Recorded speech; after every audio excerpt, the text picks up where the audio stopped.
ভাই নোটবুক এলএম বাংলাদেশি স্টুডেন্টদের জন্য একটা ক্রেজি এআই টুল। এই জিনিসটা হচ্ছে গুগলের তৈরি একটা এআই টুল, যেটা সম্পূর্ণ ফ্রি। আপনার ইউজ করার জন্য কোনো টাকা পয়সা কিচ্ছু লাগবে না। জাস্ট আপনি প্লে স্টোরে যে ইনস্টল করে ইউজ করতে পারেন। সো এই জিনিসটাতে আপনারা কি করতে পারবেন? এই জিনিসটাতে আপনারা আপনাদের হচ্ছে নোটস বা বই বা যে কোনো কিছুর পিডিএফ আপলোড করে দিতে পারবেন, মানে নোটবুক এলএমে। তারপর তাকে প্রশ্ন করতে পারবেন ওই নোটবুকের ভিতরে থেকে কোনো একটা সার্টেন টপিকের ওপর, যে জিনিসটা হয়তো আপনি বুঝতে পারেননি বা খুঁজে খুঁজে বের করে পড়তে অনেক সময় লাগবে, কিন্তু আপনার হাতে হয়তো অত সময় নেই। ঠিক সেই সময়ে জিনিসটা আপনার কাজে লাগবে। যখন আপনি পিডিএফটা নোটবুক এলএমে আপলোড দিবেন, তখন সে নিজে পিডিএফটা পুরোপুরি পড়ে তার মেমোরি ব্যাংকে জমা করবে। তারপর আপনি যখন প্রশ্ন করবেন, তখন কিন্তু সেই নোটবুকের ভেতর থেকেই, যে নোটবুকটা আপনি আপলোড দিয়েছেন তার ভিতর থেকেই কিন্তু এই এআই টুলটা উত্তর দিবে। ইন্টারনেটের এক্সটার্নাল কোনো সোর্স থেকে দিবে না বা কোনো ওয়েবসাইট থেকে দিবে না।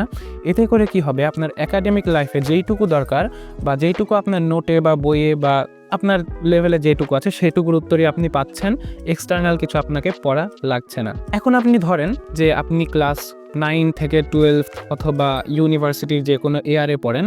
এখন আপনার কাছে তো প্রচুর পরিমাণে নোট বই ভাই। এতগুলা গাইড বই, এতগুলা করে হচ্ছে আপনার টেক্সট বুক। সো আপনার হাতে সময় আছে ধরেন 1.5 ঘন্টা বা 2 ঘন্টা মতো সময় আছে কোনো একটা হচ্ছে সাপ্তাহিক পরীক্ষা বা ক্লাস টেস্ট দিতে যাওয়ার সময়। এখন ওই বইয়ের ভিতর থেকে কোনো একটা টপিক বের করে পড়াটা আমাদের কাছে প্রচুর পরিমাণে ঝামেলা। সো আপনি কি করলেন, বইয়ের পিডিএফটা বা যে নোটসটা আপনি হচ্ছে পড়তে চাচ্ছেন সেই নোটসের পিডিএফটা নোটবুক এলএমে আপলোড করে দিলেন। আপলোড করার পর আপনি জাস্ট প্রশ্ন করলেন যে সার্টেন টপিকের উপর আপনার হচ্ছে ক্লাস টেস্ট বা এক্সাম, সেই জিনিসটার উপর হচ্ছে আপনি একটা সামারি চান। তখন সে আপনাকে খুব সুন্দর করে খুব শর্টে আপনাকে বুঝিয়ে দিবে। অ্যাজ আ টিচার বুঝিয়ে দিতে পারে, বা আপনি যে পার্টটুকু চান সেই পার্টটুকু বের করে নিতে পারে। ইভেন নোটবুক এলএমে আপনাকে একটা পডকাস্টও রেডি করে দিতে পারে। দেখা যাচ্ছে যে আপনার পড়তে ইচ্ছা করছে না, আপনি শুয়ে শুয়ে পডকাস্টটা শুনতে পারেন। পডকাস্টটা পুরোপুরি হবে ওই সার্টেন টপিকের ওপর, যেটা হচ্ছে আপনাকে বুঝিয়ে দিবে।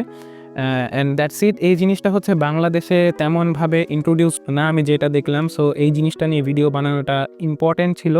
সো শেয়ার করেন বেশি বেশি, আপনার বন্ধুর কাছে ভিডিওটা পাঠিয়ে দেন, সেও যাতে এই জিনিসটা দেখতে সুযোগ পায়।